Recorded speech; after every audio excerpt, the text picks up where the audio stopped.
বুধবার সমবায় দপ্তরের উদ্যোগে এক ওয়ার্কশপের আয়োজন করা হয় সুকান্ত একাডেমিতে। এদিনের এই ওয়ার্কশপে উপস্থিত ছিলেন সমবায় মন্ত্রী শুক্লাচরণ নোয়াতিয়া সহ আরও অন্যান্যরা। প্রথমে ধন্যবাদ জানাই। আজকে আমাদের ত্রিপুরা সরকারের সমবায় দপ্তর কর্পোরেশন ডিপার্টমেন্ট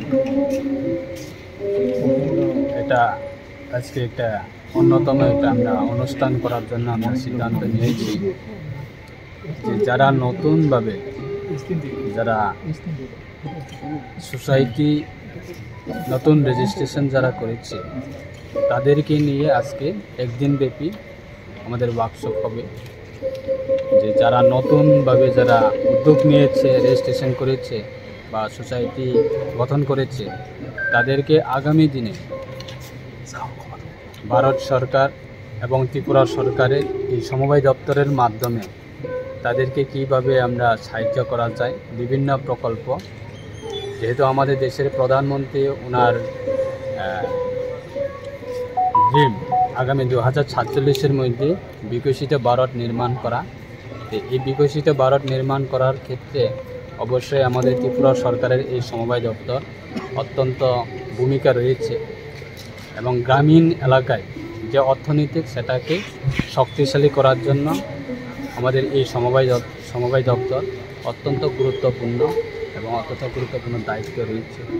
সেই ক্ষেত্রে নিয়ে আজকে আমরা একদিনের জন্য আমাদের কর্মসূচি, যে আমাদের বিভিন্ন নাবার্ড থেকে এসেছেন এবং সমবায় দপ্তরের সেক্রেটারি থাকবে, আরসিএস সাহেব থাকবে, জয়েন্ট আরসিএস সাহেব থাকবে, বিভিন্ন অফিসাররা থাকবে, যে তাদেরকে আমরা কীভাবে উৎসাহিত করা যায়।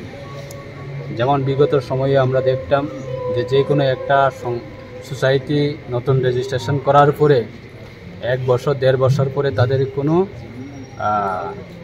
অ্যাক্টিভিটিস ছিল না এবং ডিপার্টমেন্টের পক্ষ থেকে কীভাবে সাহায্য পাওয়া যায় সেটাও তাদের যারা সোসাইটি নতুনভাবে যারা গঠন করে যারা যে ডিপার্টমেন্টের সঙ্গে এবং সোসাইটিতে যে একটা গ্যাপিং, ওইটাকে আমরা ডাইরেক্টলি যারা সোসাইটি নতুনভাবে রেজিস্ট্রেশন করছে তাদেরকে কীভাবে আমরা ডাইরেক্টলি ডিপার্টমেন্টের মাধ্যমে যে জানকারি দেওয়ার জন্য বা বিভিন্ন ইনফরমেশন দেওয়ার ক্ষেত্রে, বিভিন্ন আইডিয়া দেওয়ার ক্ষেত্রে, বিভিন্ন সরকারের সুযোগ সুবিধা নিতে গেলে কি কি ক্রাইটেরিয়া দরকার বা কি কি করা দরকার, এগুলি তাদেরকে গাইডলাইন দেওয়ার জন্য আজকে এই একদিন কর্মসূচি।